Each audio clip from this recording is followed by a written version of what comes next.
Previously on Squirrelman Plays. You can't do this! Oh, but I can! I have won! Never underestimate what a great man can do given time. And now time is my plaything. And now back to Beacon Pines. Alright, so let's see. Okay. We can only change tickling Iggy or refusing his request. I have a feeling if we do that, Luca's gonna die, but let's try it out. Luca had no choice but to refuse Iggy's Luca request. had no choice Let's save but his to life. refuse Iggy's request. He tightened his grip and reached for the walkie-talkie in his pocket. A wild delight crept onto Mr. Kerr's face. That's a good lad. Now, radio for help. Iggy begged Luca with his eyes one last time, but Luca pressed the button and called out. We need help. Mr. Kerr is in danger. That seems like something Luca would do. It wasn't long before they were once again surrounded by clipboards. Mr. Kerr sighed with relieved frustration. There you are. You really are a worthless lot, aren't you? Mirror, now. A clipboard dutifully produced an ornate ivory hand mirror, and Mr. Kerr began preening his tousled hair. Ah, that's better. Mr. Van Horn, I applaud your sharp thinking under duress. I'll put in a good word for you with the founder. Take them away. A swarm of hands overpowered Luca. The last thing he saw before a cloth bag was pulled over his head was the defeated look on Iggy's face. Sorry, Iggy, but at least you're alive. The end. What up, darn it? I think this was one of those times where doing the right thing was the wrong thing. Well, yeah, but darn it, I knew I should have let him die. Darn it, darn it, darn it. The only thing we can change now is tickling Iggy. How will that change anything? What, for real? This whole time, the good ending was just tickling Iggy? Well, I guess.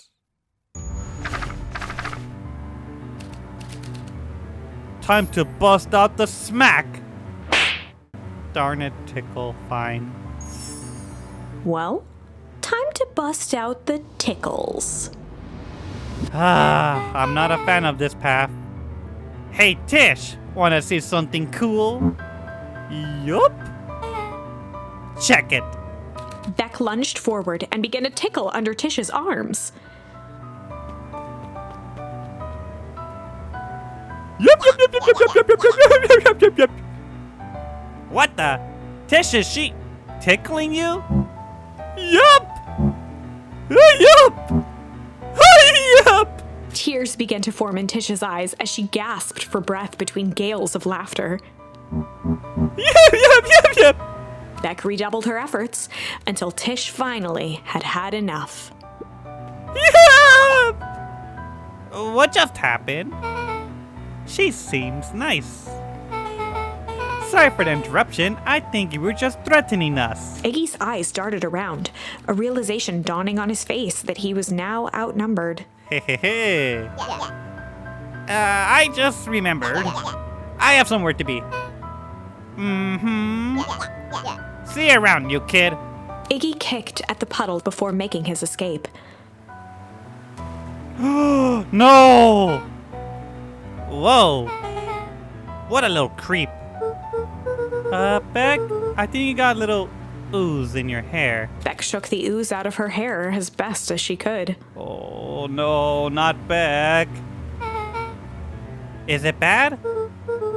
It depends. What are your feelings of having a more mature, refined look?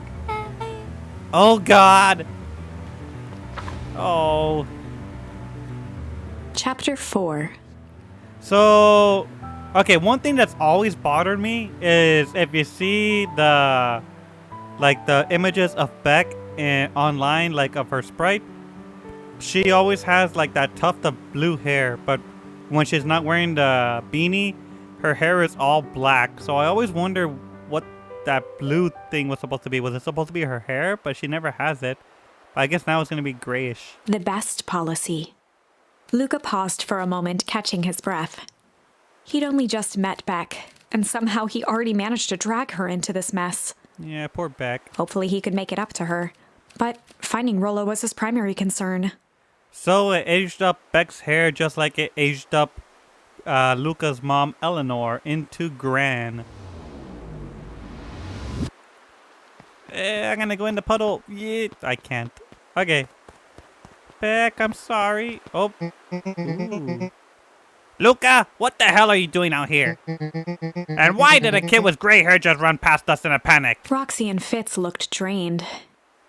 It was clear they'd spent all day searching. Aww. That's Beck.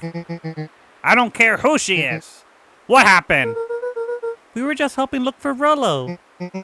Luca, I need you to start telling me the truth. Roxy's temper could often be dismissed as the impatience of an older sibling. But this was the most intense Luca had ever seen her. Her eyes were wild and unfocused, looking straight through Luca. We're running out of time. In a torrent of rambled words and tears, Luca broke down. Rolo and I were just playing in Weepwood yesterday. We were investigating lights at the old Valentine warehouse. But someone was there in a strange suit. And we hid in a dumpster and I had a heavy bag drop on us. And I think it was a body. And so we ran and we got split up. And I ran home. And it's all my fault. And now my best friend may never come back. Wow. Just wow. Roxy, still exhausted and angry, softened briefly as her eyes hunted the ground in thought. Hug him. Hug him. With a determined sigh, she looked up at Luca. It's not your fault, Luca. Rolo's gonna be okay. I promise. Roxy drew herself up. I'm gonna fix this. Luca, go home. But I want to help. This is too dangerous for a kid. I can't just sit around. I have to do something. Roxy tried to think of the safest place to send Luca. You go back to that little treehouse you two like to play in. Wait there in case Rolo shows up. Sound like a plan? Luca wiped his cheeks and gave a quick nod. You did the right thing telling me the truth. Now scoot! You really believe his story? What other option do we have? Things have been strange around here leading up to the festival. My dad has been acting weird lately. Almost like he has a plan called Operation Spark Plug. Not that I would know everything about that. Well, weirder than normal. Yep, just like her. But weirder. Looking into the puddle, Roxy rubbed her arms to warm up. Why is it so cold here? This place gives me the willies. Who knew tickling Iggy would lead a path where I get to see more of Fitz? Well, maybe she and Luca can hook up. Can I go back? No, darn it. Keep out. Okay, let's go. I don't know how this would lead to the good end, but Beck, even though I shouldn't know where you live, I'm going there now. Beck, are you okay? Beck, I'm sorry. I think it looks good on you. Bye. Well, okay, in this path, that was when Rolo went missing after the... Ooh, I didn't even see you. Joey, I think your name? Bye. Mr. Nuncree jumped with a start. Oh, Joseph. Whoa, don't sneak up on an old fella like that. Sorry. Who were you talking to? What? Luca motioned to the phone booth. Oh, no. I was just checking because I thought I heard it ring. But the dang thing never does, of course. Yeah, I've never seen anyone use it, really. The whole thing's a waste of money, you ask me. Yep, nothing suspicious here. Nope. Any word from Rolo yet? Not yet. long time for a boy to lose his way. Almost like he went underground in some kind of secret. Not that I would know. Rolo knows those woods too well to get lost. I suppose you're right. Silly boys' antics have this whole town worried sick. Antics? We all know Rolo likes to play his little pranks. You think this is a prank? What other possible explanation could there be? He's not playing a prank and he didn't get lost. Someone took him. I know it. How would you know that? Unless... Luca, is there something else that you know? Mr. Nuncreed gently placed one of his substantial hands on Luca's shoulder. Dang it, boy. If there's something you know, something that could help your friend, you need to tell folks. Don't trust him. Luca peered up at Mr. Nuncreed. Kind eyes warmed a stern face. There was a deeper emotion hiding beneath it all. It was subtle, but Luca could sense something eating away at him. He knows. There was a blank lurking behind those eyes. A shame, a malice. No, I think it'll be a shame. Because we do know that he's technically not a bad guy. Shame! There was a shame lurking behind those eyes. A deep sadness. If Mr. Nuncreed was that worried about Rolo, maybe he could help. Oh shoot, I shouldn't have done that. No! Darn it! Yesterday, Rolo and I were messing around at the old Valentine warehouse. Mr. Nuncreed raised an eyebrow. I see. Both of you? You were with Rolo when he went missing. Not exactly. I was hiding in the dumpster. The dumpster? What were you doing in there? Did you see the body? I mean, what were you doing in there? At first we were just looking around. Then someone in a strange yellow suit came and dumped something on us. We both got scared and ran. That was the last I saw of him. You got scared by some garbage? Well, that's why you don't go skulking in someone's dumpster. But it wasn't garbage. I think it was a body. I'm sure it was just some trash. Yeah, trash. No, there was a name tag. It said Deep Engineering. Mr. Nuncreed's shoulders slumped. Oh gosh, I gotta take care of this one too. I wish it wouldn't have said that. A deep sigh bellowed from his chest. Why did you have to? I tried, Luca. God knows I tried to keep you safe. Luca attempted to take a step back, but Nuncreed's hand clamped down on his shoulder. But you Van Horns just can't help yourselves, can you? We were all so close to being done with this. With a firm shove, Nuncreed manhandled Luca into the phone booth. No, don't manhandle Luca. What are you doing? It's out of my hands now. The door latched shut with a mechanical hiss. Shit. It didn't work? As Luca pounded the glass, the floor dropped from under his feet. The inside of the phone booth was now a loose capsule plummeting at gravity's whim. Luca winced and pressed his hands to the walls. As he braced for impact, the capsule hurried to a surprisingly smooth stop. He felt a cold rush of air and opened his eyes with hesitance. Two large figures in hazmat suits occluded his view. I wonder if those are just like the clipboards or if they're anybody important. Luca heard the deep, resigned voice of Mr. Nuncreed over an intercom. He knows too much. The end. I knew I messed up that one. Wait. No. This isn't the end. Nope. I know there's still much more. Somehow this went wrong. Yep. Okay, let's try something else. Well, shoot, doing shame was bad. Any other options? No? Okay, not shame. Even though that's true. There was malice in those eyes. Don't trust him. There was a malice lurking behind those eyes, like a trap ready to spring. Luca felt the weight of Nuncreed's hand on his shoulder. Something wasn't right. He didn't know why, but something was telling Luca to get out of there. I just want this all to be over. Of course, I'm sure it'll all work out soon enough. Like in about 1 day or so when the festival starts. I should get going. I told Roxy I'd check for Rolo at the treehouse. Luca twisted free of Nuncreed's grasp. Of course. Luca, you know your dad and I were good friends back in the day. You can come to me with anything. Anything at all. Got that?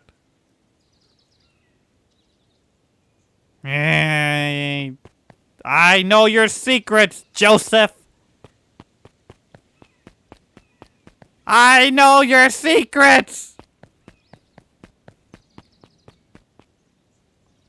You know, I think I just realized it.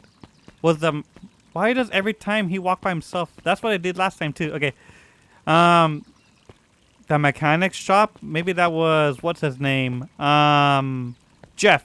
That was his place. I need hints. He looked down and muttered in a gruff voice, Mama always told me my problems would look smaller once I grew up. But my problems always seem to grow right along with me. Heavens, I sense a big trouble ahead. Hello, Sharper Valentine. These festival decorations are a bit humdrum. Now, if I were to throw a festival, it would be a thing to behold. I agree, this is a little more than a little sad. It's worse than sad. It's boring. What if we did a little something to spice things up? I'm listening. You know that festival sign waiting to be unveiled?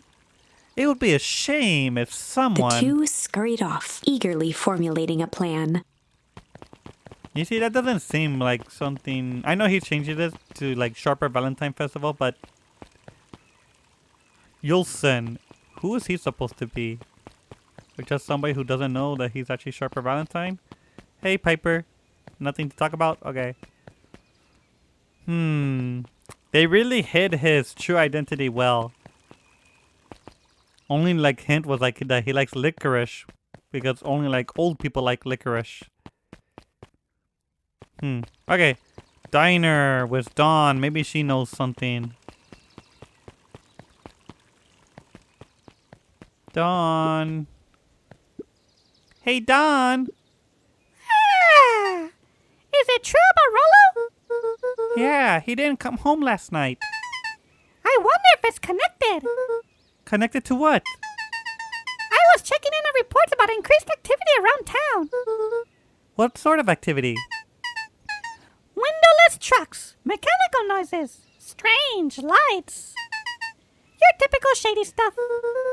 Who would be doing all that and why?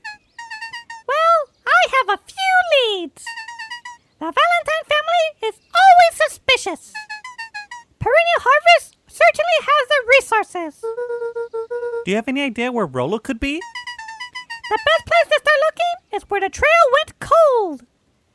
Went cold.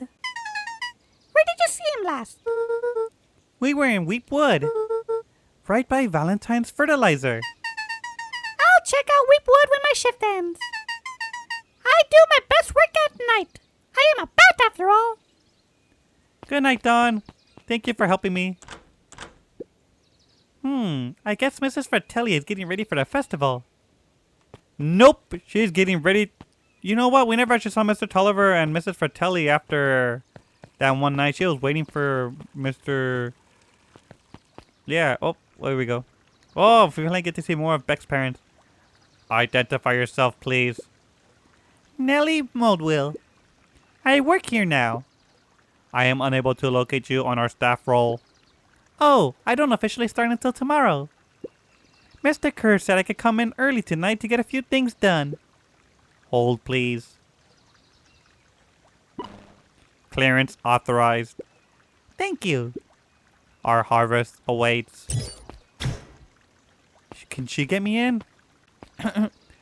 Hello, I am Mrs. Moedwill. Darn it, didn't work. No. Hey, Jeff. Whoa! You could get a wrench to the noggin sneaking up on a guy like that. Don't scare a man while he's junking, Sonny. Evening, Jeff. Isn't it kind of late to be junking? Might as well ask the same thing of you. Find anything good? Bah! Ever since perennial harvest moved in, even the junk is trash. You can learn a lot about a person by looking at what they throw away. With this bunch, it's all shredded paper and coffee cups. Well, I'd better get going. I didn't see nothing if you didn't see nothing. See what? Exactly. He's investigating them or something, or he's just looking for trash? Because we do know he likes junk. I still don't know what this is supposed to be for. Okay. Hey, weird kid that grows up to be a clipboard. What happens if I go this way? Gran. The sink never did anything. There. Leaving both of them like that. Maybe I'll get a charm out of it.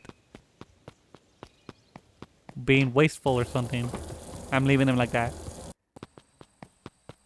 Hey, not dad. Bye, not dad.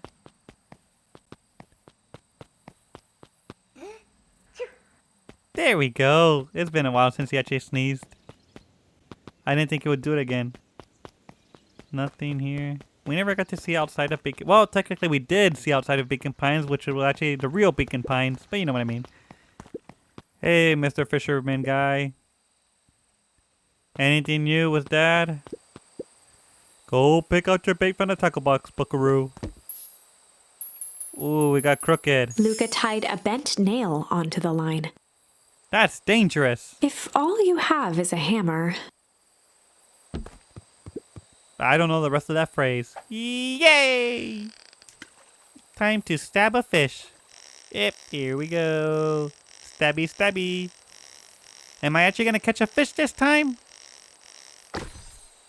That's not a fish. It's a photo of you and Uncle Joseph. Let me see that. Huh. Look at those two young fools. How did it end up in the bottom of the pond? Who can say? Some things are just hard to explain. I miss Uncle Joseph. How come he doesn't come fishing with us anymore? He's busy with his new job at Valentine's. What's that new job got to do with him fishing with us? It's complicated. Like I said, some things are hard to explain. Well, that's quite a haul. Oh, we got all of them. Feels like a good time to pack up. Aw, just a bit longer. If things lasted forever, they might not feel as special, huh? I guess. I'll make you a deal, buckaroo. If you ever feel like you need to talk about anything at all, you just say, let's go fishing, and I'll know what you mean. Like a secret password? Yep, top secret. Neat. So I can talk to Dad anytime. What a perfect day. Yeah. Aw. Does anything happen if I go back?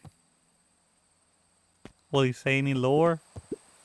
What a perfect day, yeah. Okay, fine. Well, that's the end of Dad. Nothing to do here. Rolo? Yoo-hoo, Rolo. He aired a long holler into the woods. Rolo!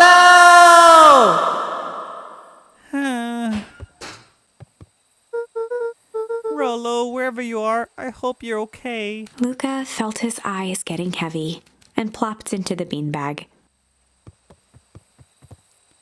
He conceded to its lumpy embrace. He should have taken the walkie-talkie because we know that Rolo's going to use it sooner or later. Okay, let's see what happens now. Once again, another dream. Luca found himself in a vast black expanse. Okay, now that we know the basic story that's going to happen, let's see if we can figure out what this is about. This time, he knew exactly where to go. He took a single confident step forward. The world flickered and pulsed. He found himself standing in front of the frigid air of a blazing campfire. This again? The source, He plopped down cross-legged and gazed into the cold flame, waiting. Soon enough, the fire began to die out, popping sporadically, until all that was left was a single ember. Luca stood up and dusted himself off. He plucked the glowing ember from the cold ash, examined it, and slid it into his pocket. A keepsake. The voice of his father spoke behind him. "You made me proud, Buckaroo." We never found out what happened to his dad. We know he died, but how? Luca turned to face him. "Dad, what is this place?" A warm grin grew across his father's face. "A place where everything that has been and everything that could be all wait together." Luca found himself staring at his father's face, trying as hard as he could to memorize every single detail. Wait? For what? Another voice spoke out as Luca's doppelganger stepped forward. "That's up to you." I wonder, since, you know, the doppelganger's older, maybe because of, like, what happened with what happened to his mom, maybe happened to him in one of the, like, paths that we never get to see. Without knowing why, Luca began to weep. Is any of this real? Are you real?" Luca's father bent down to smudge away a tear. "Of course. I'm as real as the part of you that misses me." Luca turned to look at the older version of himself. "And you?" The doppelganger choked back tears. "I'm as real as the part of you that's angry he's gone." Does that make sense? Through his tears, Luca laughed. "I think so." His father pulled him in for an embrace. "Time to go, Buckaroo." That didn't explain much. Luca was startled from his dream by a banging on the floor. The only thing that really explained, like, his dad and his other self are real in some way. Maybe the dad fell into the source. I don't know who's going to be saying that, so I'm guessing Roxy, because she knows he's there. Are you in there? A commanding voice rumbled from below. Just as Luca sprang to lock the entry hatch, the door knocked open.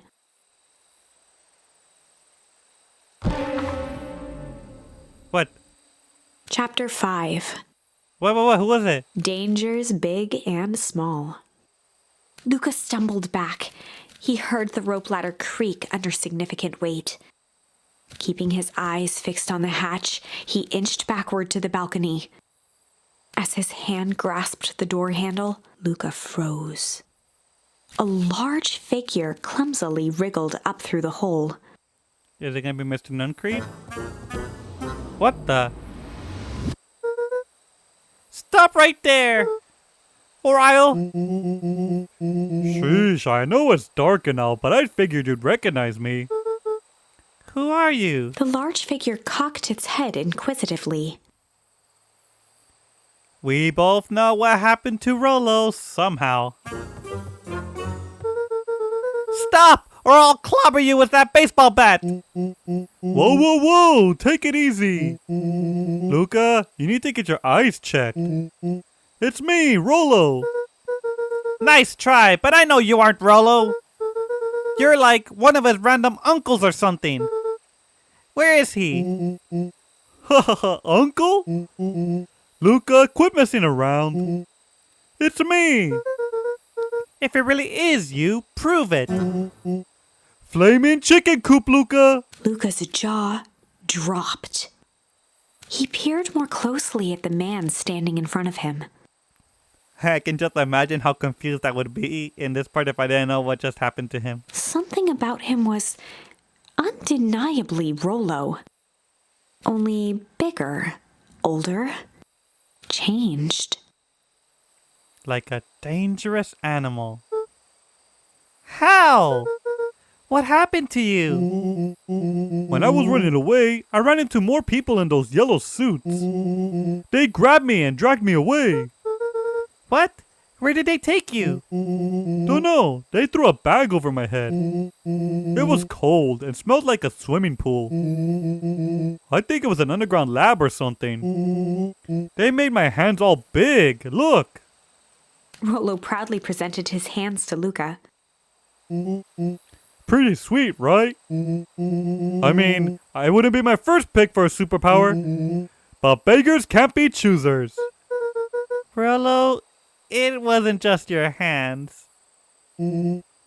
My feet too? Dang, Paul just made me new shoes. Wait, Luca? Why are you so small? Luca moved to the side and pointed Rollo to his reflection in the balcony window. What the? His hands shot up to his face. Holy Toledo! Rollo, what did they do to you? They made me drink some sort of green crud. Ew. Actually, it wasn't too bad. It kind of tasted like licorice. Ah, that's why he likes licorice. That would have been another clue to him being Sharper Valentine. I passed out and woke up like this. And then I sorta smashed open my cage and escaped. I'm a feral animal, don't you know? Wow, you smashed open a cage? Kinda. At least I think I did. It's all a bit of a blur. They had you in a cage? Who are these people? I don't know who did this to you, but we're gonna fix it. Fix it? This is awesome! Well, I'm just glad you're safe now. Luca, you don't need to worry about me. Sure, I got snatched, but look at it this way. I got snatched! I know where snatched people go. We may finally have a lead on what happened to your family. Maybe you're right, but this all seems dangerous. Danger? Ha! I laugh in the face of danger. Ha ha ha! Rollo shadowboxed a few jabs. I'll take them all on! Hey fellas, what's up? With a yelp, Rollo dove behind Luca. Ah! Did I come at a bad time? I missed one of the things that Rollo said, darn it. Who the heck are you? This is Beck. Sorry, something truly bizarre just happened and I need help. I don't know where else to go. So, you were just hanging out here with your large adult friend? No, this is my buddy Rollo. Dude, why are you hanging out with some weird adult guy? Yeah, this isn't right. This is your missing friend? One and the same. He seems a little old. I'll have you know, this is a recent development. What the heck does that mean? Oh, I'm sorry. You're the one who just showed up out of nowhere. So we'll be asking the questions here. That's fair, I guess. How did you find us? Your silly little treehouse? I think you mean our silly little mission control. I hate to break it to you, but your secret path isn't so secret. And I could hear your racket from a mile away. See, Luca? This is why we need to improve security around here. Not now, Rollo. Beck, you said something bizarre happened. Yeah, but She shot a nervous glance at Rollo. anything you can say around me, you can say around Rollo. This has been weird. This has been a weird day all around, hasn't it? Yep. Beck's eyes narrowed. Sorry, I couldn't resist. Okay, so it all started when I made it back home. My first order of business was to try to salvage my hair. So I dyed it with some stuff from the chemistry set my mom gave me. Oh, that explains it. Okay. Just need to play it cool. And hope no one notices. Notices what? Oh, nothing. I was just... Come over here, let me have a look. Oh, honey, what in the world did you do to your hair?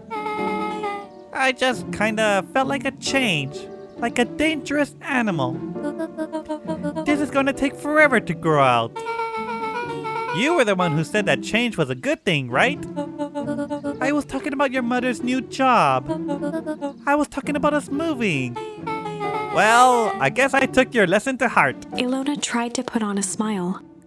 I like the Sly Beth. Sly Beth is best Beck. Ah, I said Beth, didn't I? Before I forget, I came up here to tell you what Nellie had to go to work. Tonight? Her and Mr. Kerr decided it would be good for her to get some things done before tomorrow. That Kerr guy seems like a grade A creep. Beck! He is! Him and his weird cult of personality.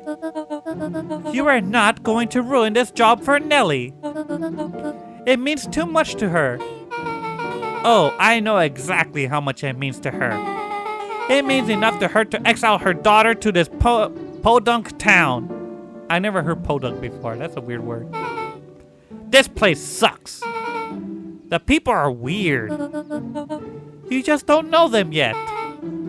It's always cold. We're in the mountains. You'll get used to it. I can't even pick up a single decent station on the radio. It's all banjo music and farm reports. You know, I grew up in a town not that different from this one. Is that why you're better at talking to plants than people? Uh-oh, you're gonna get her mad.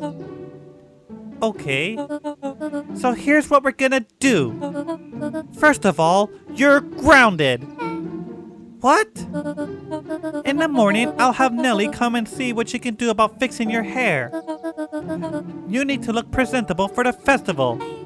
But not another peep. She sighed, and after a moment, looked down at Beck sympathetically. I know moving is hard, honey. But that doesn't mean you have to make yourself miserable all the time.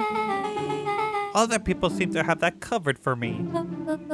Oh, and if you decide to rebel by dyeing your hair more... She flashed a sly grin and tousled Beck's hair.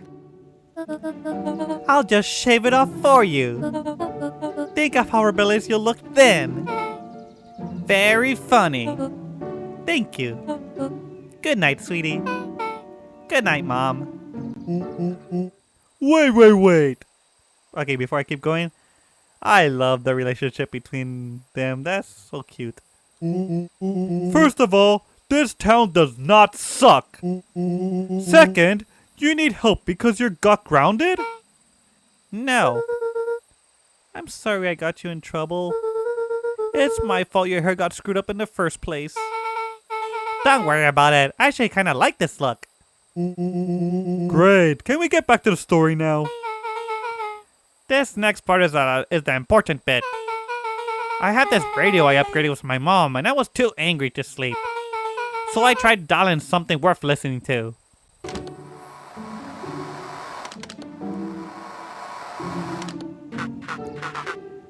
Mr. Kerr, are you there? Mr. Kerr! Yes, I'm busy. What is it? Apologies, I have the founder on the line. Patch him through immediately. One moment. Hello, sir. It's nice to hear from you. It's so nice to hear from you. Skip the pleasantries. What's your report on the new lead researcher of deep engineering? Nellie Moedwill seems to be integrating nicely. At this very moment, she's working to help us meet our deadline. She offered to work overtime before I even had a chance to suggest it. Excellent. And you have faith that she's capable of finishing the work left by her predecessor. Her work must be complete before the festival. I'll make sure she stays day and night until it's accomplished. Good. You know how I feel about loose ends. Yes, sir. Once she has finished the work, we need to make a determination regarding her long-term prospects in the company. Immediately, sir? I usually have more time to fully bring in people into the fold. We are in the endgame, Bill. After your failures with Dr. Prescott, I can't afford to take any risks. Of course, sir. No loose ends, sir. Once she finishes the work, she will either leave the office completely committed to perennial harvest, or she won't leave at all. Perfect. Sir, if I might suggest, maybe we should delay just for a bit. Oh? It's just, we seem to be rushing to hit this festival deadline. And rushing into things has caused some issues in the past. I see. Please understand that I just want what's best for you. I'm eternally grateful for all that you've done for me. Bill, I'll make this very clear for you. I brought you in to make sure things run smoothly, not to have opinions. Of course, sir. Chin up, Bill. You're only a few days away from having everything you ever dreamed of. Yes, sir. Thank you, sir. Whoa. Yeah. Just so we're clear, when they said loose ends, they were talking about murder, right? Like actually killing someone?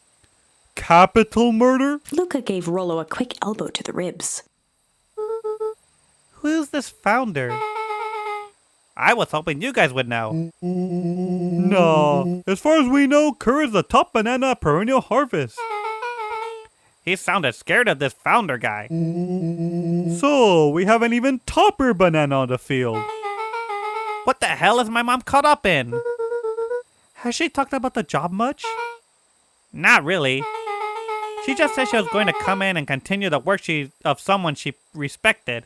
Luca, do you think that bought at the warehouse was The person Beck's mom came to replace? That would make sense. Beck? It seems Nellie's predecessors got, loose-ended. I'm getting that impression. Okay, so we need to get your mom out of there before the festival happens. That's 2 days away. Won't she just come home after work? That creep on the radio said they were going to keep a hold of her there. That creep on the radio said they were going to hold her there until then. So if she's not going to come out, we gotta go in and get her. Beck flicked a large sheet of paper out of her pocket and slammed it on the floor. Maybe this'll help. You have blueprints? Well, it's really just a welcome mat from my mom's PH orientation day. But it shows the layout. Sure looks like blueprints to me. Look, here's the reception area. There's a big room marked Founder's Office. It even has exits marked. Guys, we have a deadline. We have an objective. We have blueprints. You realize what this is, right? Rollo started to wiggle with excitement. I think we're heisting! Yeah! This is officially a heist! Chapter 6. Alright. The Heist. Woohoo. They spent the night's end huddled around that small map, formulating a plan to infiltrate the headquarters of Perennial Harvest. It would be no small feat, a modern facility equipped with all manner of technology. Who knew all this would happen just by tickling Iggy? Not to mention the swarm of clipboards that would most certainly be scattered throughout. Well, technically we tickled Tish instead. By the time the sun began to peek through the car window used as a makeshift balcony door, all were in agreement. This could just work. Alright, let's get the plan in motion. The final day before the festival would be used to prepare. They'd need to pool every resource at their disposal, pull every favor with a thread. Even enlist some unsavory characters around town with important tasks only they were suited for. Fitz! Bring in Fitz! Luckily, there was enough ill will and mistrust toward Perennial Harvest that alliances could be found at a bargain. Well, we both know that Roxy doesn't like them, and Fitz either, so bring them both in, please. Luca, Beck, and Rollo rubbed their eyes as they exited the treehouse. Oh, and bringing Dawn too. She has suspicions against them too. They hadn't slept at all that night. There was no time. The festival was to begin in 1 day, and they each had their assignments. Alright, quick recap. Rolo, you're gonna talk to Roxy. Cordially. Without her and Fitz, this whole thing could go bust. Yes, we're getting Fitz. Me? Cordial is my middle name. Uh-huh. And how do you plan to explain your new... He waved vaguely at Rolo's sizable figure. circumstance? Bah! She'll be so happy I'm alive, she won't even notice. Beck snorted an involuntary giggle. And Beck, you're sure Ilona won't just shoot this whole thing down when she hears it? She'll listen. Once she understands the danger Nellie's in, the danger we're all in, that plan will make sense.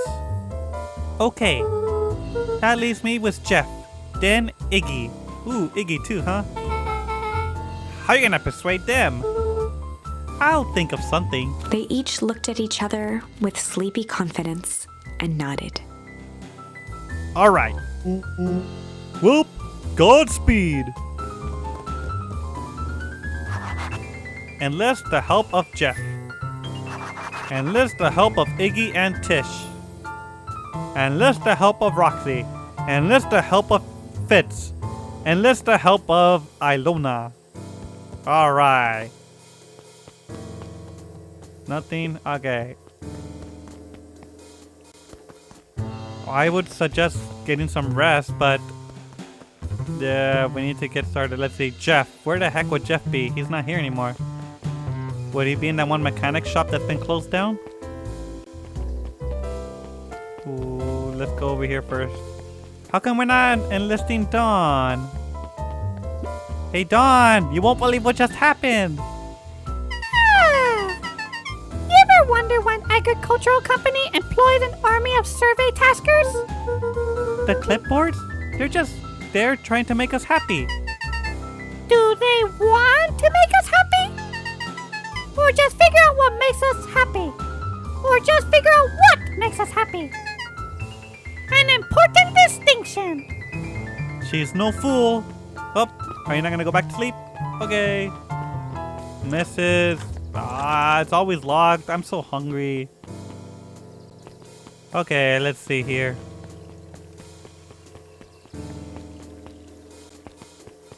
Hey, Jeff. What can I do for you? Well, I know how much you hate perennial harvest. Hate's a strong word. Oh, sorry. I mean, I didn't say it was the wrong word. Haha. gotcha. So, we're gonna break into their headquarters, and I thought you might be able to help. Jeff wheezed out a long snicker.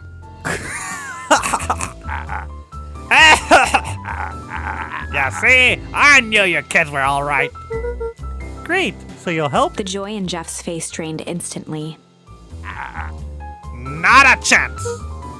But Give me one good reason why I should risk aiding and abetting you rascals. Looking into the sullen eyes of his would-be accomplice, Luca blurted out the first word that came to mind. they're crooked. Fight. Nah. I'm gonna put crooked. Crooked! Gah, they're all crooks. Like cockroaches. Snap one out and another comes scurrying along to take its place. Darn it. Luca wasn't ready to give up so easily. No. He shouted out again.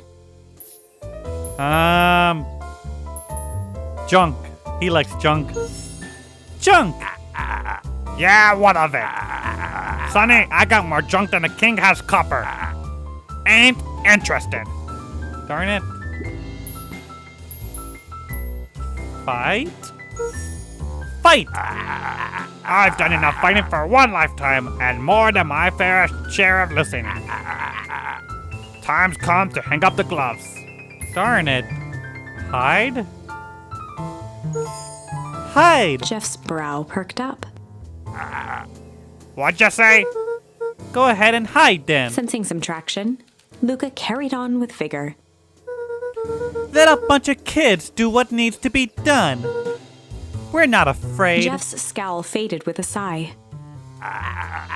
Say what you will about old Jeff, and they all do, but you'll never hear him say I hid from nothing. One good stomp of the foot was all Jeff needed to drive his point home.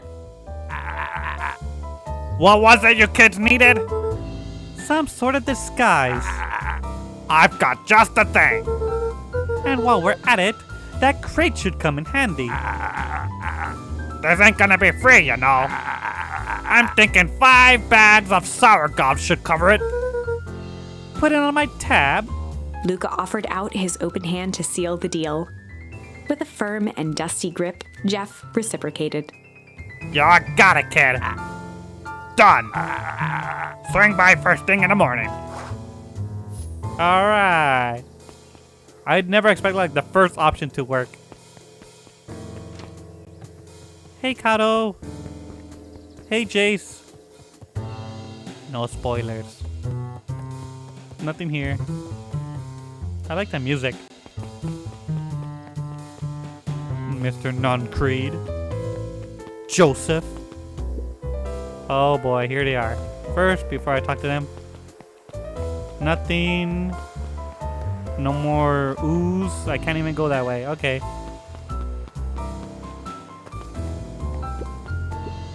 I'll talk to Tish first. Hey, Tish, look who it is. Luca, are you here to try to tickle us to death again? Look, just hear me out. Iggy raised an eyebrow suspiciously. We're listening. Iggy, I know you've both been getting giant bags of shit or giant bags of shit to each other. Iggy gave a reluctant shrug. You're not wrong.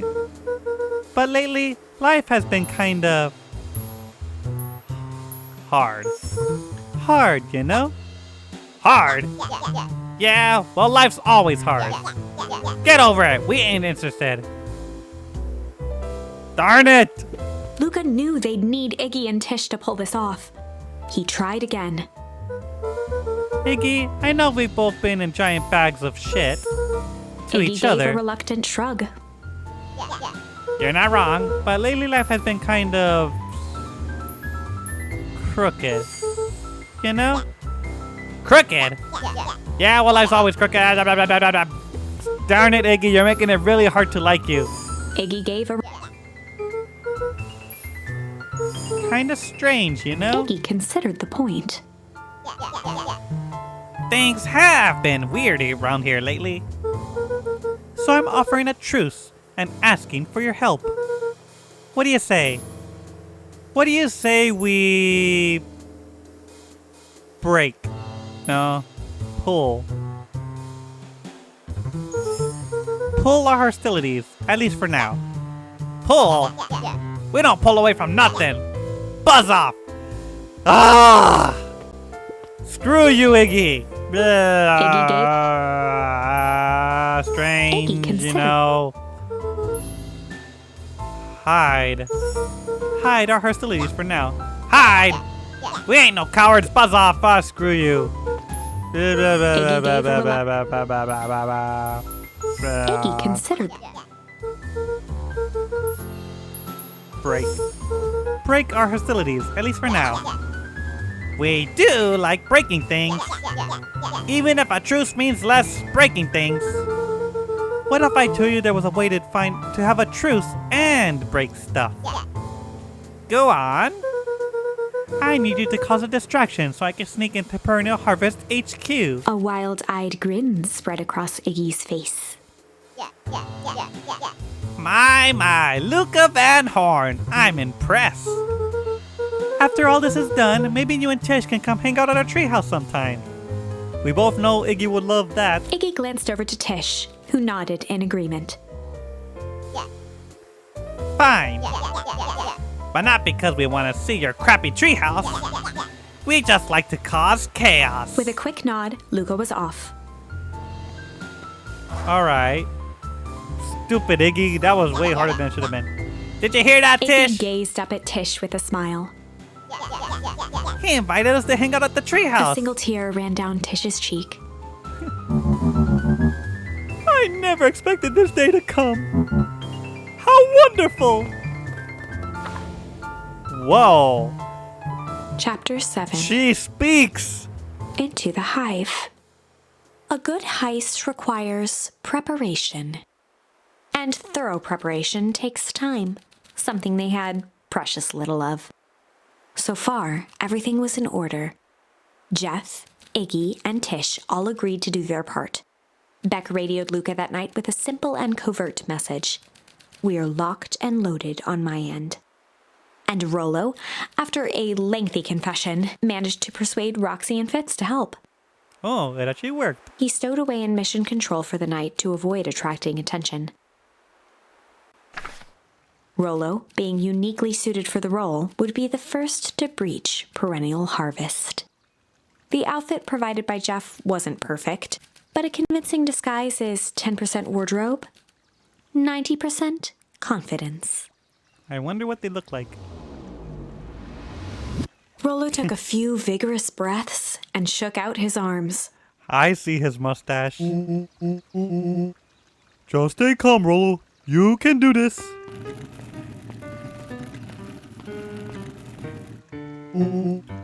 Got your delivery here. A delivery? I don't have anything in my notes about a delivery. One moment.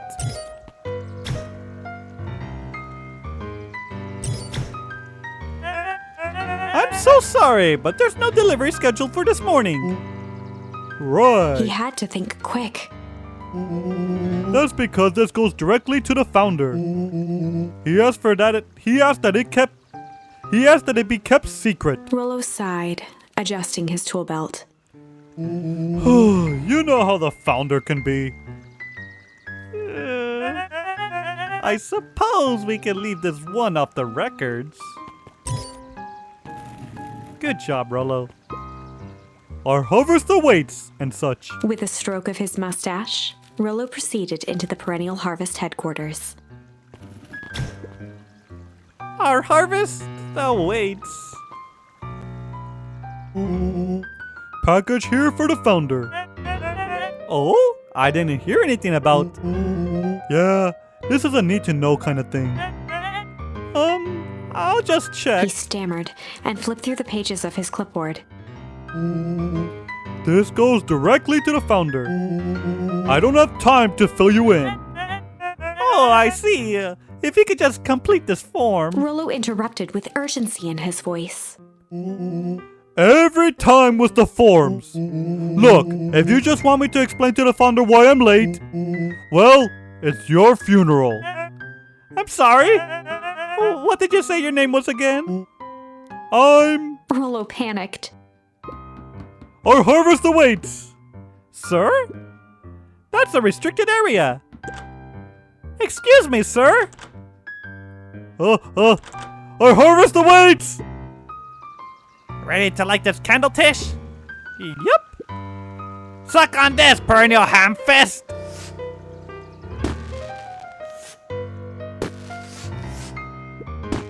What was that? The distraction was enough for Rolo to regain his confidence. Just open the damn door. I've got a job to do. The clipboard fumbled around in a frenzy. What's going on? I should just check on that noise. Oh, come on! Just buzz me in already. Okay.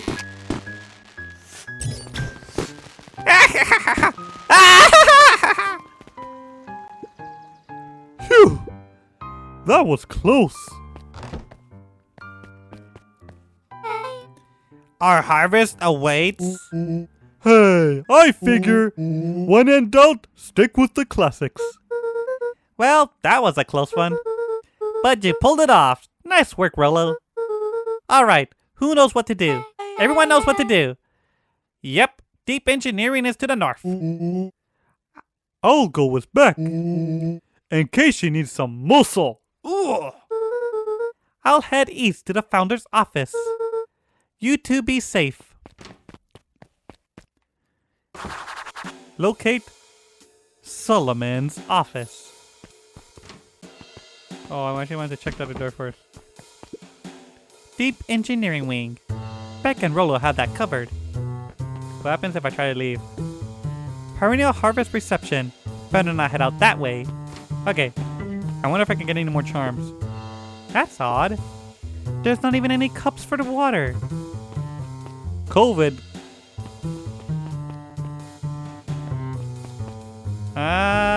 Eeny, meeny, miny, mo. I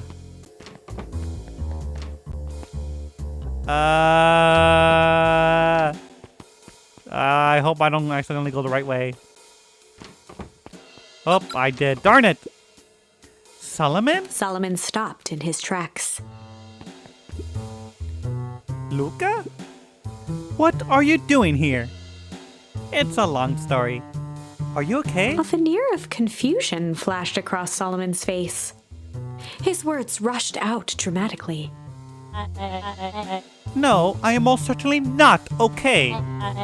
Some strange people grabbed me and...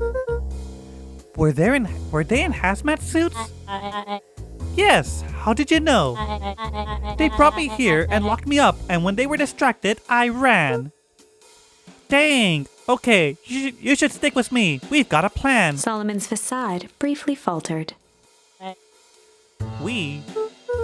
Yeah, Rolo and Beck are headed to deep engineering. Thank heavens you found me. We've got to get out of here. We can't just leave yet. But they'll catch us again. I've got to do something first. When you were running, did you happen to see a door marked Founder? Founder? Why are you looking for him? I'm not. I just need to get into that office. Now that you mention it, I do think I saw a door that said Founder. It was just down this way. Luca happened to notice a plaque above the door. Office of the Founder. Knocking comes with consequence. Oh, here it is. He's trying to lead him into a trap. So it is. It's pretty lucky that I ran into you, or else I might have missed it. Truly fortunate. Luca tried the handle. Locked. Solomon leaned forward to examine the mechanism. Regrettably, it seems to be some sort of electric lock. I don't see how we could possibly defeat a lock like that. Luca smiled and looked at his watch. Let's just wait a minute. Ilona.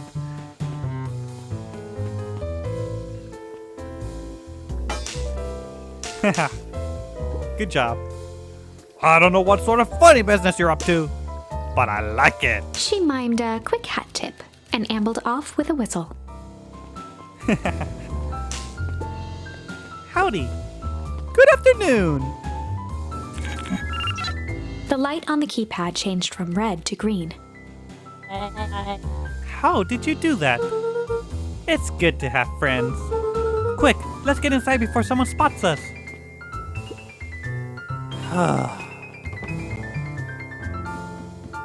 Luca switched on his walkie-talkie. Rello, I'm in. As expected, there's a control panel. Great timing! We're stuck at a locked door marked number 24601. Need you to get us through. What if someone catches us? We should get out of here. I'm not leaving without my friend, Solomon. On the computer screen, a green cursor blinked in a password field. Surely you don't have a way to get around the password. Luca pecked out his best guess. Underground secrets. Wait, how does he know that? What? It's just a lucky guess? The screen blinked to life. Columns of green numbers glowed on a black background. Was this some kind of like deja vu thing where like all the past somehow he remembers everything but it's like in the subconscious? How did you guess that? Oh, it's this absurd password Rolo heard when he was down here before.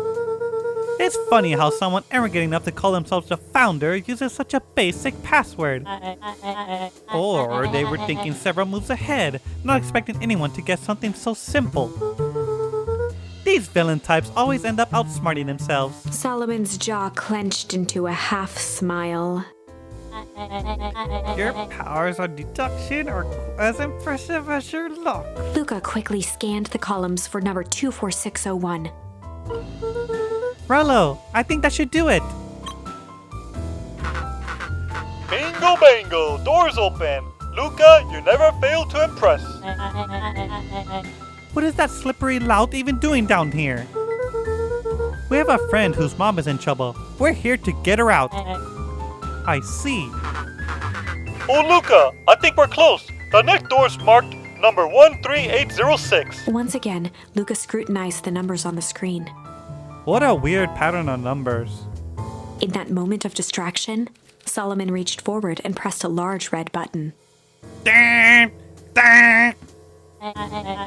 Maybe this one opens the locked door. Crap! We've got company! Luca, must go faster! One sec! I can't think with all this He quickly noise. skimmed the screen with his finger. Here it is! Number 13806! Go, go, go! Cursed days fumbling hands? My apologies, Luca. Don't beat yourself up. I know you were just trying to help. He wasn't.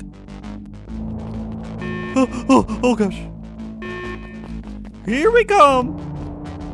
Ah. Oh man! No water cups! Rolo!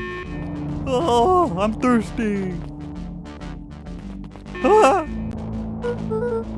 Rolo, are you okay? Rolo, come in! Mr. Kerr approached with a sneer and spoke into his walkie-talkie. You can turn off the alarms. They're trapped. With self-satisfaction, he called into the hallway. That, my dears, is a dead end. Nowhere to run. Uh-oh. Stupid Solomon. Rolo, where are you? Are you okay? Yeah, I think we lost them. Making our way back to Nellie's office. Okay, you two rabble-rousers are coming with us. Nope!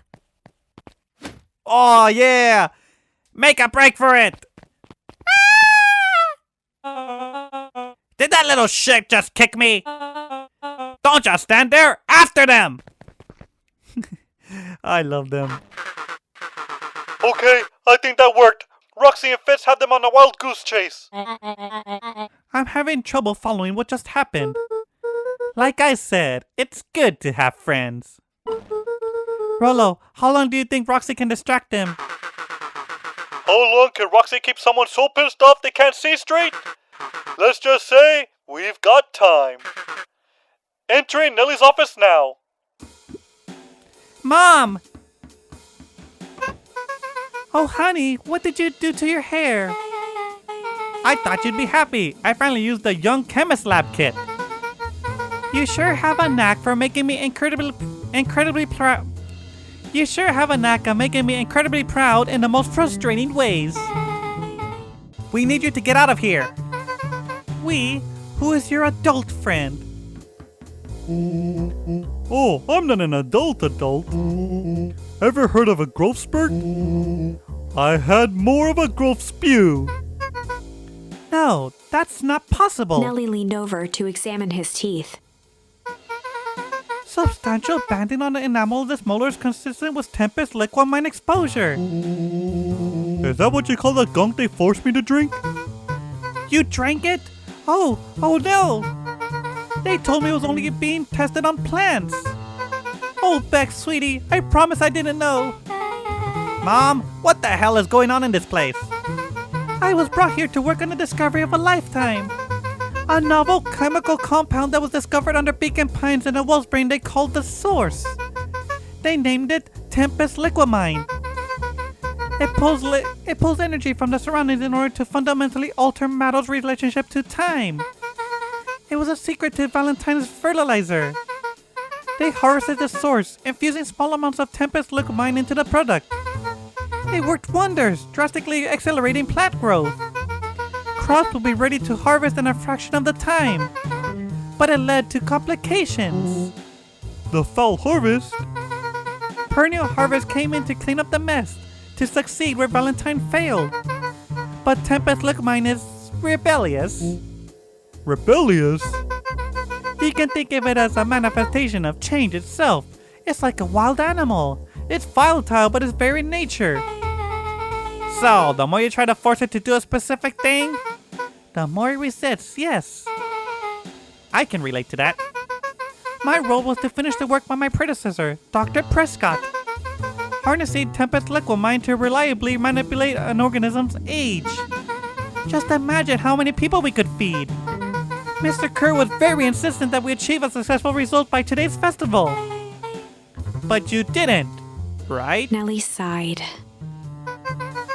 You know how much I love a good puzzle. I poured myself into the problem. It wasn't long until I discovered oddities in Dr. Prescott's notes. Oddities? They contained obvious errors, mistakes that someone of his reputation would never make. So I fixed them and now I get to replace my entire wardrobe. I really am truly sorry. Nah, those clothes were all hand-me-downs anyways.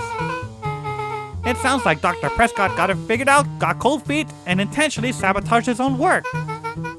I had considered that possibility. I've sent a letter asking him to clarify his thinking. Mom, Dr. Prescott is dead. Kerr had him killed. What? I overheard them talking about it on the radio. It's why we gotta get you out of here. Like, now? Wait, the vial! I finally solved the chemical equation, allowing direct control of aging. Mr. Kerr picked it up just before you came. All the more reason we gotta hightail it. Luca, we've got Dr. Moedwill heading your way now. Roger that, be careful. Alright, everything's on track. And what is your plan for escape? We'll go over everything when they get here. In the meantime, maybe we can dig up some info. Okay, Sharper Valentine. I'm really sorry you got dragged into this mess, Solomon.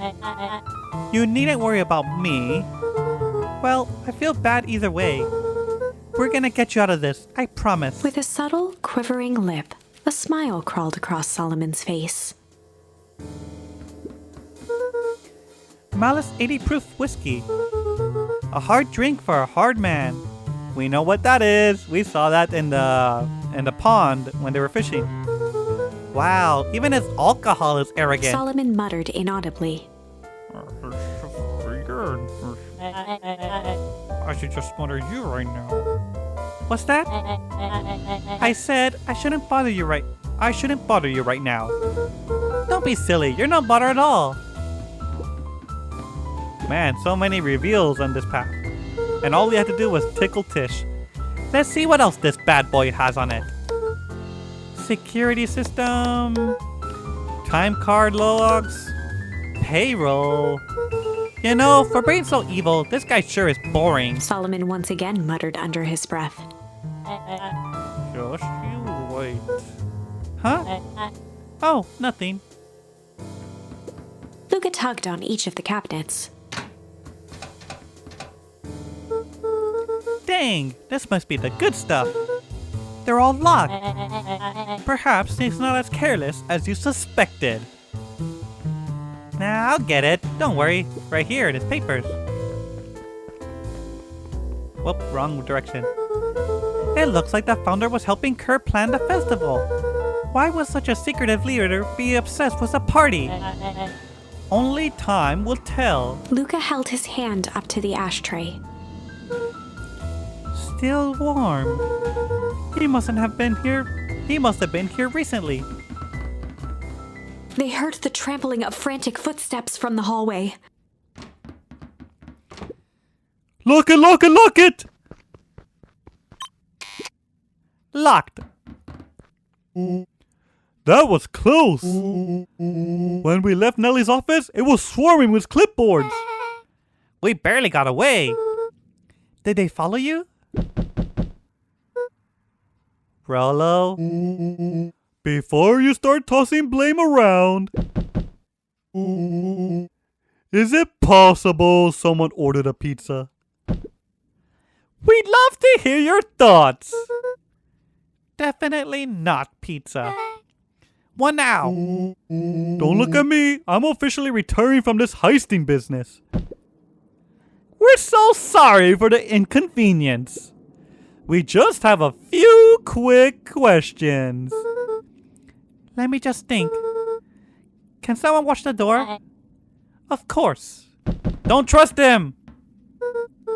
Everyone else, huddle up. Oops. I think this little caper has gone on long enough. Solomon, no! Hush now, child. The adults are speaking. Dr. Moedwill, a brief reintroduction is in order. We never met in person, but we have corresponded. You see, it was I who hired you. Solomon, the pathetic orphan child. The powerful and enigmatic founder. Sharper, the fallen progenitor who created this town. Perennial harvest. Valentine fertilizer. All connected by a single thread. Yours truly. But that's... Her eyes searched the floor in thought. Solomon watched eagerly, waiting for the flicker of epiphany. With a sickened look, she peered into his soul. Ha! Yes! Now you've got it! Tempest Liquimine, you discovered how to reverse the process? Solomon clapped with genuine delight. Very good, Dr. Moedwill. Very good. Though the scurry wasn't intentional. Solomon glanced down, examining his youthful form. And the effects went a little too far for my taste.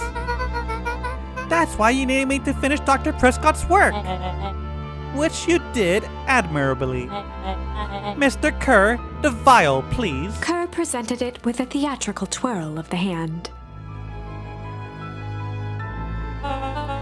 May I present to you the eighth wonder of Before he the... could finish, Rolo snatched the vial from Kerr's palm. Yoink! Wow, this stuff sounds pretty valuable. Be careful, you fool! You have no idea what you have in your hand. Actually, we do. You just did a whole evil villain monologue. Thingy about it. Rolo casually tossed the vial to Luca. Catch, Luca. Got it. Gosh, maybe I'll have a taste. Luca jiggled the vial mockingly. Seize him! Luca! Over here! Got it. Move another inch and I smash it. She held it tightly behind her back. Solomon sighed, speaking in crisp, measured syllables. You have no plan. I'll smash it, I swear. Fine. Risk killing us all. Or, if you're lucky, nothing happens. Then what? We capture you and grant you much less leniency. He pursed his lips with feigned sincerity. But I give you my word, if you hand it over now, none of you will be harmed. A deep uncertainty washed over Beck. You're a smart girl, Beck. But there's no shame in being outwitted by someone smarter than you. We both know there's only one way this ends. She looked to Nellie shakily. With a dispirited nod, Nellie sighed in defeat. Beck slowly approached Solomon. No, don't do it. That's a good girl. Beck, don't do it! We can't trust that jerk. I'm sorry. He's right. With apprehension, Beck conceded. No, there's no way. What? Solomon pocketed the vial and brushed off his shoulder with a sharp flick. Mr. Kerr, you have allowed yourself to be humiliated by a group of children. Report to my office tomorrow for a performance review. The blood drained from Kerr's face. Of course, sir. But first, you have a speech to make. Trot out there and give me the introduction I deserve. And don't forget to smile. Yes, sir. And to think, all of this thanks to the efforts of Mr. Van Horn. I don't understand. How is this all because of me? Ha! I said Mr. Van Horn, silly child. Dr. Walt Van Horn. Your father was always a thorn in my side. I offered him an opportunity to be a part of something great. But the fool was blinded by righteousness. He even broke into my laboratory in an attempt to sabotage my work. Solomon shook his head with gratification. But the universe has a funny way of correcting course. My Melanie was a force he didn't understand. Walt showed me its true potential. As fate would have it, Luca, your father's dying act was to grant me eternal life. A muffled applause resonated faintly through the walls. Oh no, the speech. Well, that's my cue. After the festivities and my subsequent ascension, I'll return to deal with you all. Until then, I suggest you use the time to reflect on the magnitude of your failure. You three keep posted outside the door. Well, at least he kept his word. They're not harmed. Well, crap. Nellie was staring at the floor, deep in thought. She's smart. She'll get us out of here. Sorry, Luca. Give me a minute to calm my mind. Okay. Beck, you're smart too. Hey. I'm sorry, Luca. I did what I had to do. I know, it's just we were so close. I've got a feeling that eventually Solomon will get what's coming to him. Time wounds all heals. Huh. Well, time seems like less of an issue for him now. Rolo, buddy. I can't believe Beck sold us out like that. I'm not sure she had any other choice. So what now? What's the plan? I don't have one. Of course you do. You always have a plan. Rolo. You just need some time. Rolo, it's over. We lost. Luca, there's something you should know. After Mr. Kerr locked me in that office, I had nothing but time and curiosity. I poked around a bit, hoping to find a means of escape, but I found something else. A note, hidden in a false drawer. What sort of note? Dr. Prescott might have sensed that his time at Perennial Harvest was growing short, so he left behind a letter with the hope that I would be found by his successor. It was a confession of sorts. He left it for me, but its contents... Luca, I think they were meant for you. Why? What did it say? It was about the incident with your mother. Dr. Prescott found her in his lab with a stolen key card. There was an accident. She had been exposed to extreme amounts of Tempest liquamine. The color dropped from Luca's face. Did she? Is she? She survived. Dr. Prescott decided to help her recover. He no longer trusted Perennial Harvest, so he kept her whereabouts a secret. Over time, your mother led him to reconsider the purpose of scientific discovery. Science is often at the vanguard of change, like a dangerous animal, but that doesn't mean it's always right. He realized that no one should have control over something as powerful as time itself. I now believe that's why he began to unintentionally sabotage his own work. And it costed him his life? That's a reasonable conclusion. Luca was overwhelmed with emotion. But if she survives, where has she been? Where's she now? A sudden explosion sounded from the hull. Oh, that wasn't exploding the source? Chapter 8. Okay, this seems like it might be the final chapter. Comeuppance. Ears still ringing, Gran picked herself up off the ground. Through the dust and smoke, she looked over to see Mrs. Fratelli helping Hiram Tolliver to his feet. She'd had to beg, borrow, and steal to acquire those explosives. How many nights had she spent visualizing how she'd use them to make things right? Yeah, I actually never thought about it. How did she get those explosives? Was it from the Valentines? But then, that's another thing. Why is Eris Valentine helping GRAN if her dad is the one that's going with the perennial harvest? I know she didn't know, but you'd think that Solomon would have knew.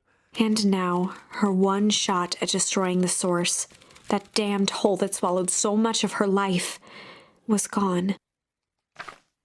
Traded for this jagged hole in a wall and a foolhardy shot at rescuing Rollo.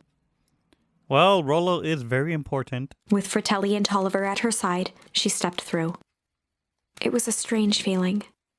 The last time she'd stalked this maze of hallways, it was in a different body. They quickly rounded a corner to find a group of clipboards guarding a door. Something worth guarding is probably something worth seeing. She leapt forward, brandishing her cane. If her last chance at vengeance for things lost was truly gone, she would just have to fight to keep what she still had. Fight! So I guess GRAN is coming to the rescue.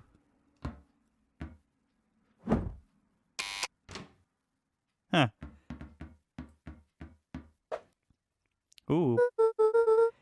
GRAN, what are you doing here? Luca, what are you doing here? We're here to save Nellie. We're here to save Rollo. Hey, Mrs. Lucas GRAN. That's awful nice of you. But I'm fine. Oh no! What did they... GRAN, there's no time to explain. We have to go now. Come on, everyone. We've got a party to crash. They made their way out from deep within Perennial Harvest, just as Solomon finished up his speech. Thankfully, we can dispose of formalities from here on out. Solomon pulled a glass vial from his pocket. Here he comes. We've got to stop him! In one smooth motion, he downed its contents. No! A triumphant smile grew across Solomon's lips. No! Well, I guess that's it. We've lost. Darn it! I thought this was going to be the good ending. Wait. I wouldn't be so sure about that. Beck? With a mischievous look, Beck elbowed Luca. Remember when I had the vial behind my back? Yeah? I might have tweaked its wonder potion with a little change. This is a story about change after all, and change is a dangerous animal. Junk might work too. I don't see how malice was a little malice. I don't know. Change! Let's go! That's the name of the game. Not really, but you know. I might have tweaked his wonder potion with a little change. Let's see what's gonna happen. Like pocket change? Your unlucky penny! Yeah, I plopped it into the vial when no one was looking. What's that gonna do? No idea. That's the beauty of science. Now we observe. You can all call me Sharper Valentine. His body and face began to contort and expand as he disappeared into a belching green mist. Oh, what's gonna happen? Oh, I can't wait.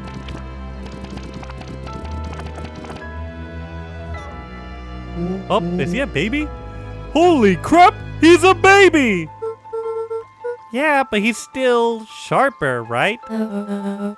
He was no longer... What he was no longer matters. Did we win? This is an innocent child. I apologize for all the harm my father caused you. Eris awkwardly cradled the squirming child. She looked to her brother, her voice shaking with uncertainty. Augustus, what do we do? What we do what Valentines always do. Try to take over the world.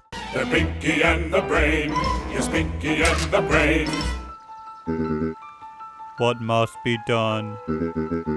I'll hurry home and prepare a crib for Father, young Sharper. That would be a great help. Thank you. She looked back down at the infant with equal parts kindness and terror in her eyes. With a shake of her head, Eris addressed the crowd with a stern scowl. Okay, everyone, the show is over. You may leave now. Did we win? Epilogue. Yeah, we got it right on the final choice. Beacon Pines' coldest summer on record came and went without much fanfare. Folks shared what they had and none were left wanting. The new school year was ushered in by the falling leaves of autumn. After everything Luca, Rollo, and Beck had been through, middle school was bearable.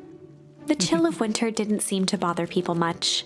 They kindled a hope for a better future in their hearts. When spring arrived, farmers planted their crops with a sense of joy and optimism. Did it work? And as the dawn of the first day of summer came again, its light slowly spread through the shallow valley. It crept over the town square, across the river, past the neglected welcome sign, and came to rest on a young boy sleeping at dawn. His mind at peace, knowing he is here for a reason.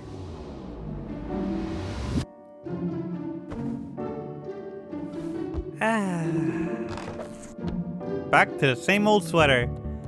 You know, we never found out what Nat was. Like, he never came back to the story. Rollo, are you up yet? Roger that. I'm still an adult.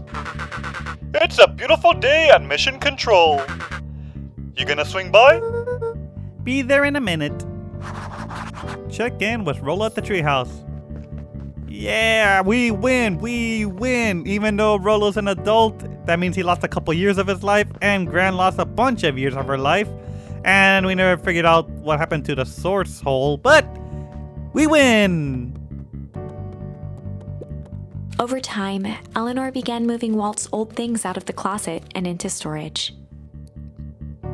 So he knows it's his mom. Eleanor in this one, had right? moved back into her bedroom. And now that she wasn't sneaking out late, she even slept there most nights. Huh. GRAN. Oh, the sink is still on, and the fridge is open. Oh no. I thought it was gonna give me a charm, but it never did. Out of the way, GRAN. The sink. We're killing the fishes, GRAN. Mom, I'm ready to go now. Oh, no more GRAN. Now it's Mom. You go on without me. I'll meet you there. I've got a batch of jam to finish jarring. It's funny. I only started making jam as a way to send messages without anyone noticing. But now, I enjoy it. Don't shoo me away, Mom. Oh, no, that flower's still there, so it wasn't the one in the pot. A beginner's guide to gardening. Not bad if she's a beginner. Wait a minute, the wheelbarrow never came into play, even though, like, they said something about it in the beginning. Secret entrance? Nope, okay. Let's get out of here. Let's go meet Rollo at the treehouse. But first, not Dad's grave.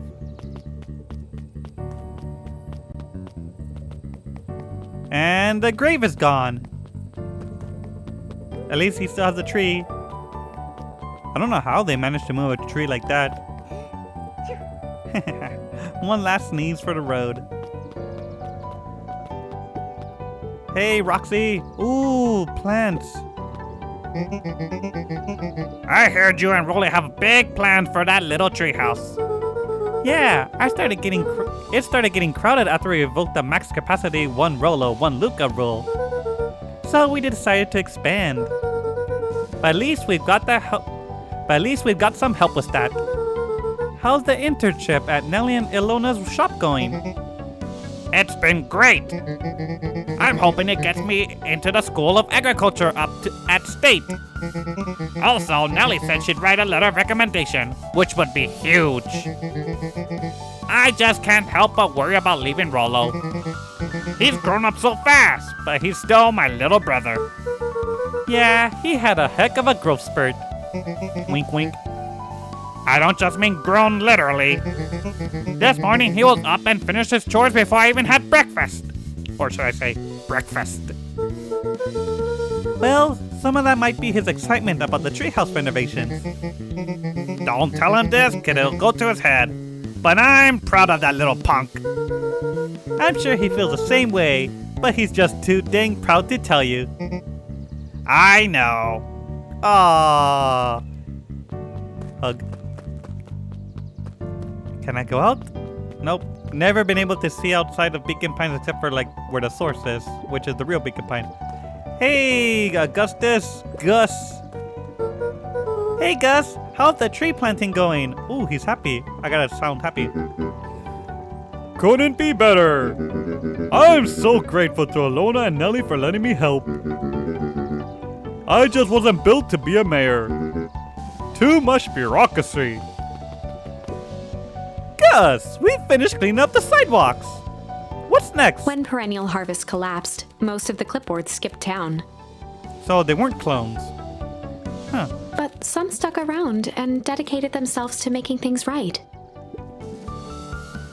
Anyone with a knack for art can help paint the new offices. You can count on us. Well, it looks like you really found your calling. I never really felt comfortable telling people what to do. Now this right here. This is something I can be proud of. Hey, pigsty guy. One last chill.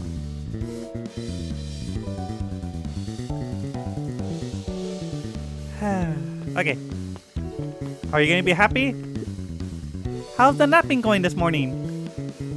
The most underrated part of a good nap It's the view. The view is getting greener every day. Nice. Hey, Alona and Nellie. I see you decided on a name. Yep, we had to clear out all the old stuff before putting on the final touch. Slow and Dirty Harvest is now official. I like it. It was actually Nellie's idea. Ain't she just a genius? There's still a lot of work to do, and the name serves as a reminder. Just because progress is important doesn't mean change should happen fast. In fact, I learned that the more you care about something, the more important it is to take things slow. Our motto is, go slow and fix things. Amen to that. Everyone's so happy now. I like it. I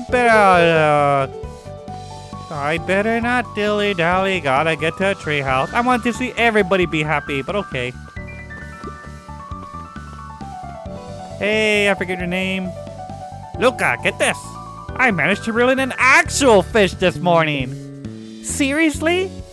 Yeah, an honest to goodness, flip-flopping, swim-swamming fish. I don't think I've ever caught an actual fish here. Been at least 7 years since I've caught one. I'd say it's a good omen. What do you do with the fish? Oh, I release it back into the pond. I'm hoping to catch it again tomorrow. Dad, any last words? Hey, Dad. What a perfect day. Yeah. Bye, Dad. Mission control. Authorized personnel only. Ooh, Iggy and Tish. A little higher. Yup. Little lower. Yup. Little higher. Yup. I'm telling ya, the angle isn't the issue. We need more power to the radio. Luca, there you are. Would you tell him it's not the angle? Hey, I'm not in charge of the antenna redesign. Fine, fine.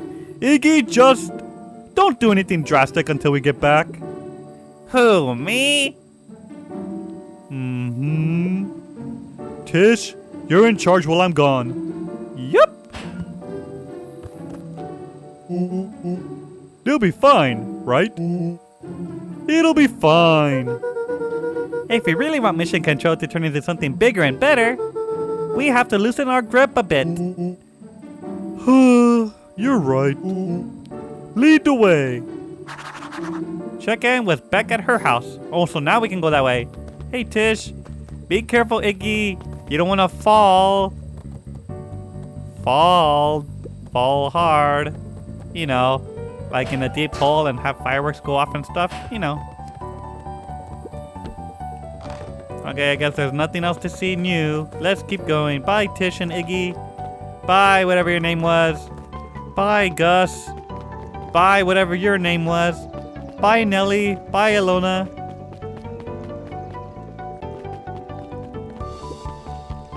Hey, the beacon always knows. What's today's news that needs knowing? I'll give you tomorrow's headline today. Our old friend Patrick C. Montesquieu, aka William Kerr, just performed a stirring rendition of The Iceman Cometh at the State Correctional Facility. Ha, he's in jail. I hear there wasn't a dry eye in the house. Well, I guess he has plenty of time to work on his craft. Okay, let's go to the diner. Hey, Don. Too bad you never got your big scoop after all. I'm glad you swung by. More follow-up questions for your story? Nope, I got everything I need. Thanks again for that. I sent a draft of the story to the reporter in Capital City, and they offered me the internship. Ooh, wow. Of course they did. You're an amazing reporter. I don't know about all that. A story about a phony corporation that picked up an entire town of people and moved them to cover up a massive illegal mine shaft full of incredibly hazardous chemicals? Sort of writes itself if you think about it. Just don't forget us when you become a fancy big city reporter. Capital City isn't that far away. I'm gonna have to check back from time to time again and see what sort of new trouble you've gotten yourself into. Sorry to disappoint, but my adventuring days are over. Ha! We both know that's not true. What makes you say that? Call it a reporter's intuition. Find out more in Beacon Pines 2. Pines Harder. What was that name? Beacon Pines. Pines Harder. Yeah, that. Okay. Finally open, I see. Hello, Pete. Some other guy that's not actually a clone. Mrs. Fratelli glowed with a carefree smile. Is that your suitcase? That is 2 weeks of unencumbered tranquility. Excuse me? That came out all wrong. Excuse me? Would you be so kind as to take my order? 2 weeks of sand, margaritas, and forgotten obligations. Excuse me? I'd love to place an order. Mrs. Fratelli sighed with a zen-like calm. Just as soon as the lunch rush ends, I'll be a feather on the wind. You're going on vacation? But aren't you always closed? Every single time I come to eat, it's always closed. For the first time in years. I'm telling you, you're always closed. And I've got you and your mom to thank. Why is that? She didn't tell you yet? You two are gonna fill in for me at the diner while I'm gone. Just like old times. It's fine. I'll wait. Poor guy. Mom? Are you back here? Looks like we're gonna help out in the diner once again. Bye, Don. Congratulations. Hello, Eris. Young Mr. Van Horn, how's little Sharper doing? Young Sharper seems to enjoy nature more than I, so we do a lot of strolling these days. Has he, attempted to crawl out of his crib and plot world domination? Yeah? Thankfully, no. I spoke at length with Dr. Moedwill, and she feels that Sharper's infant mind was not developed enough to retain his previous memories. For all intents and purposes, this child is unmolded clay. Let's hope he's a little nicer the second time around. That is the objective, yes. But really, all I can do is try and hope. 2 activities I am endeavoring to find less distasteful. Well, I think you're doing a great job. And the whole town is ready to help out however we can. I can't wait to teach him how to throw a baseball. Eris did her best to ignore the tears welling in her eyes. That would be acceptable. Any final words? He looked to his friends with a thankful smile. After everything that could have gone wrong, everything that did go wrong, we made it. The end. Closing her eyes, Miss Hatch took a deep, relaxing breath.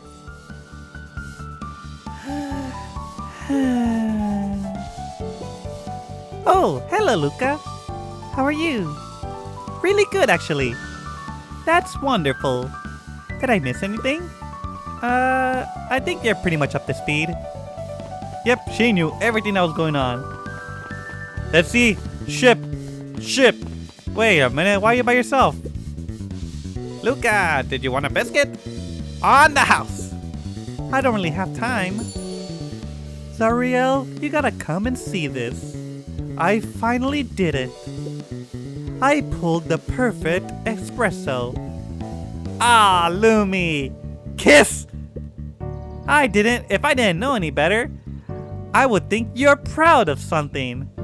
Pooh, as if I know. It's too late. You are now officially a person that cares. Kiss! This is the final chance! Kiss! Oh, maybe I can kiss Fitz. Where is Fitz? We already saw Roxy. Let's go down here. Maybe Fitz is down here with her dad. Yeah! You're not a bad guy, Yulson? Wow, back for seconds? If it's not too much trouble. For the longest time, I didn't understand the appeal of ice cream.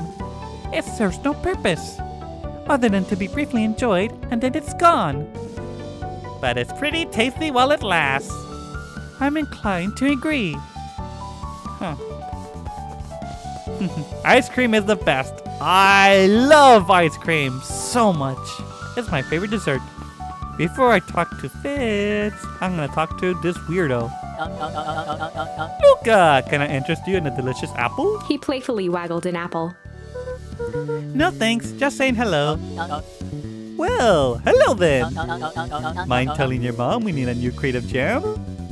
Already? It's funny, I used to hide this stuff back in the day.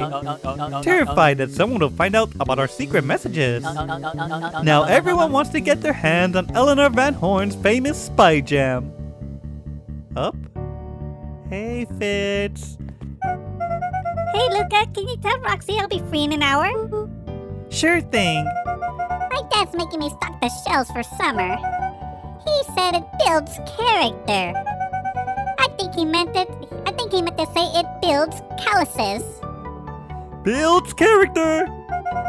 Yeah, it builds something, alright. Mwah. Bye. Here we go. Did they destroy Sharper Valentine's statue? Sharper Valentine, founder of Beacon Pines. Never underestimate what a great man can do given time. Sharper Valentine. A bit much, if you ask me. He repeated for some reason. Okay. Is this Jeff's shop? Library. Let's go talk to Kado. Over the school year, Kato and Bert had become close friends. Oh, that's the name of the kid, Bert. But did you know that when they covered up this source, they found a new species of fungus? Yep. Wrong yep. Yep, and they are studying it now in the new labs. Did you know that Beacon Pines is now the smallest town in the county?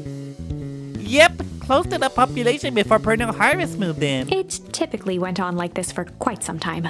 Aw, they're friends. Hey, Jace. No spoilers, right? I can't believe it's over. Yeah, the town's really starting to turn a new leaf. The town? I was talking about Hank Atomic.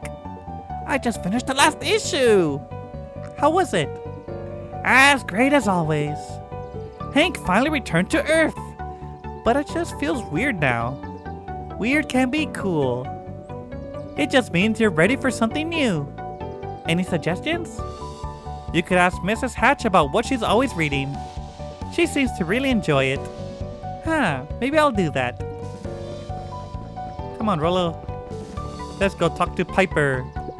Hey, Piper. Luca peeked over Piper's shoulder, laid stealthily inside a large volume of mathematics. Was the first issue of Hank Atomic. Piper, are you actually reading Hank Atomic? Do you mind not telling anyone? I've kinda got a reputation to uphold. Oh, it's nothing to be ashamed of. Just about every kid in town reads Hank Atomic. Honestly, I'm excited for you. What I'd give to start her over fresh. To experience it again for the first time. I guess that's the downside of finishing something nice. At least now I can enjoy it through you. Promise to tell me about it as you go? Sure thing. Bye, Piper. Bye, Kato.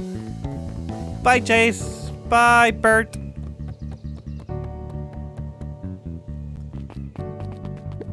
You. Hey, Mr. Nuncreed. I'm gonna go see my dad in a bit. Do you want to come with? Even after everything I did, you'd still... Mr. Nuncreed shook his head. Oh, you really are your father's son, aren't you? I don't think I'm ready for that yet. Well, you're always invited. I bet he'd love to hear from you. I'll visit Walt in my own time. You run along now. And my mom is off limits. Whoa, those are a bunch of baby rabbits. Hey, what are you doing here? With Perennial Harvest gone, the transportation tubes were left unused. Oh, that makes sense. Come on, come on. No one is too big, no one is too small. For just wild ride. Well, maybe not completely unused. Just one piece of candy. For the ride of your life. Who's next? Me. I don't have any candy. Oh, maybe next time. Before we go that way, what's happening to the Sharper Valentine warehouse? Nothing. What about over here? Take this, Rolo. Fetch. Nothing. Okay. Let's go see Beck one last time. Oh, Joey, I didn't even see you there. Guess what? Yesterday, I saw a Dynastus Titius. And that's good. It's great! I haven't spotted one of those in years! At this rate, Beacon Pines is going to become the bug capital of the county. Aw, are the bees back? Luca peeked up at the beehive. It appeared to be deserted. Oh, that's strange. Why aren't they back yet? Hey, Beck. I'm gonna go see Sharper Valentine's house. Never mind. Bye. Oh. I have news I think you'll enjoy. This morning I unpacked my last box. You're officially moved in. It's just a box. Let's not blow this out of proportion. It sounds an awful lot like putting down roots. I guess I decided this place is root-worthy. You're gonna be stuck with me for the foreseeable future. I do have to warn you, most years aren't going to be as interesting as this one. I think I'll manage. Ready? Before we go, there's a bit of a surprise. Ooh. What is it? What is it? Flowers. My mom's prepared this tree especially for you. They didn't have to do that. It wasn't just them. Just about the whole town pitched in. We all owe you. It should do okay in the cold of the old Beacon Pines. And thrive as things warm up. That's perfect. Oh, thank you. When you're ready to take Jeff's wild ride to Old Beacon Pines, when you're ready to take... Okay, we're gonna go. Let's go, guys. Our final goodbye to Beacon Pines. Look at these guys. Such good friends. Kinda wish Rolo didn't have to stay an adult, but whatever. Hey, Jeff, we're ready. Ah, you got it. Now that's a good-looking tree. Being a special occasion and whatnot, this ride's on the house. You're gonna hang on tight to that little tree.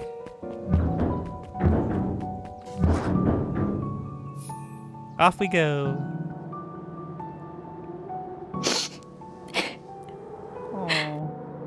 I think this is it.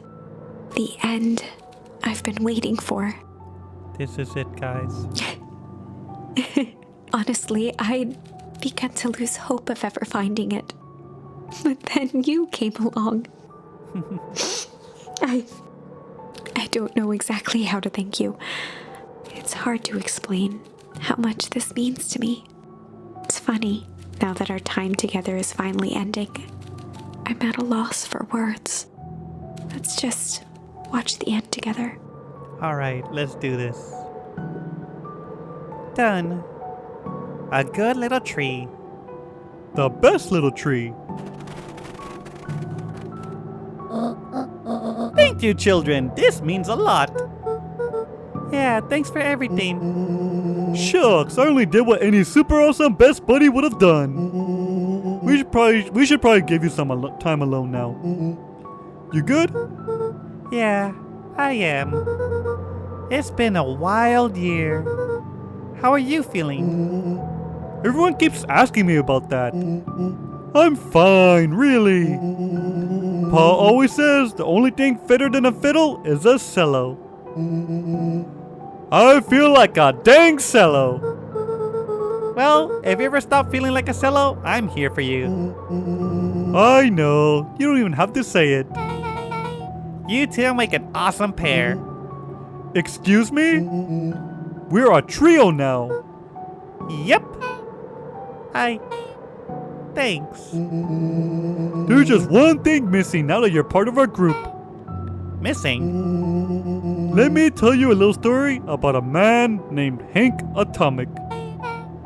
Oh God. I won't be long. We'll be waiting for you back at the phone booth. I found the perfect way to start our summer. Bye, guys. Well, Mom, this is it. You've made some good friends. I'm so proud of you. Your father would be so proud. I know. Mom, can I ask you a question? Do you ever dream about Dad? Not a night goes by that I don't. Are you ever afraid that you're going to forget him? Forget what he looked like? Forget his voice? No, because so much of him lives on in you. He loved that old tree, but I know he would have loved this one more. Because his two favorite people planted it. I'll give you two a moment. Bye, Luca. That's real sad, especially I know how he feels. Hey, Dad. Dr. Moedwill says that over the next few years, this place should warm up. So you won't have to be cold for much longer. Aww. Chill. I think I finally understand why you left that night. There were things you believed in. Big things. Those beliefs were the things that made you, you. If you wouldn't have stood up to Sharper, stood up for what you believed in, you wouldn't have been the same person anymore. Thank you, Dad. You had to go.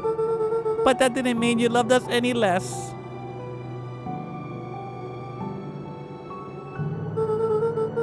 I might not visit you as much as I used to. I know you understand. Oh.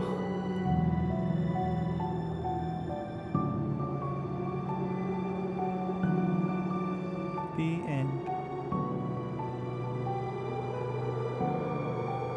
Is that how the game ends? I'm pressing buttons and nothing's happening.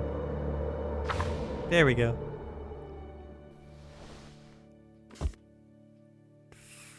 The candle's out. The end.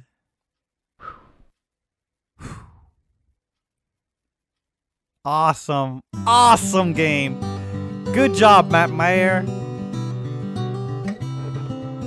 And Ilse Harding, your art is what led me to this game. Great job. Again, thank you, Matt and Brent Calhoun. That's how you say it. Kirsten Mize, beautiful voice. Oh, and there's that song. I love that song. What an awesome, awesome story. I am so happy I got a chance to try out this game. It's one of the best games I've ever played, honestly. I've never been much of a visual novel person, but man, this game, it is an experience. I loved every second of it. Thank you all for following me with this game. I know it went on longer than I thought it was going to, but every step of the way was an awesome adventure full of mystery, and I just can't put it into words how good this game is. Let's enjoy this song as we close out this video. Good job, everybody who kickstarted it. Awesome. I wish I could have kickstarted it, but I never heard about it before I started playing it. I know there was 2 more choices for the ending, and I managed to pick the right one, but we won't be going back to it. This is a satisfactory ending. It doesn't seem right to go back and ruin this perfect ending. So, if you want to play the game and try out other decisions for yourself, I highly recommend that you do. It is an awesome, awesome, awesome game. Thank you all for following me through this mystery, this adventure, and this awesome game. See you all in the next video. Goodbye, everyone.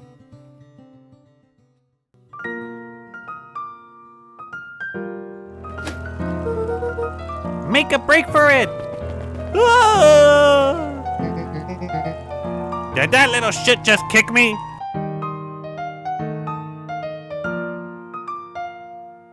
So, Fitz. You see, Luca knows what's up. What are you up to this lovely day? Nope. Cool.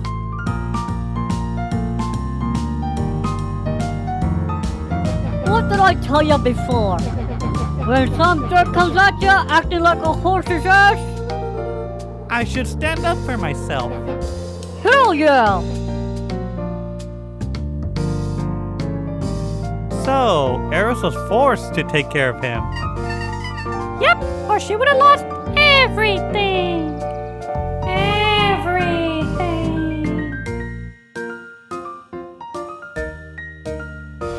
Moving sucks! I hate it! I hate that I hate it! Why can't I just deal with it and be happy for my mom? Why can't we just stay somewhere?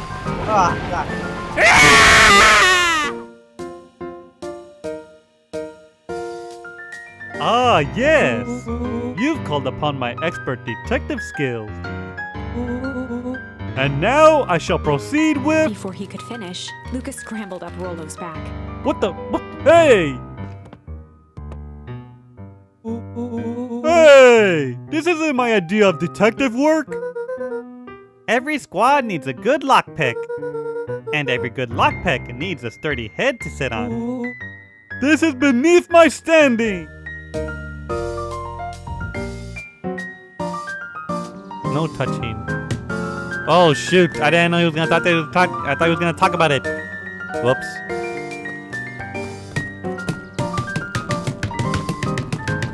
I'm a bad boy. Oh, haha, good thing I did that. Smack. Shut up. It's true. They got tired of having such a pathetic kid and left him. Smack him. Smack him. Smack.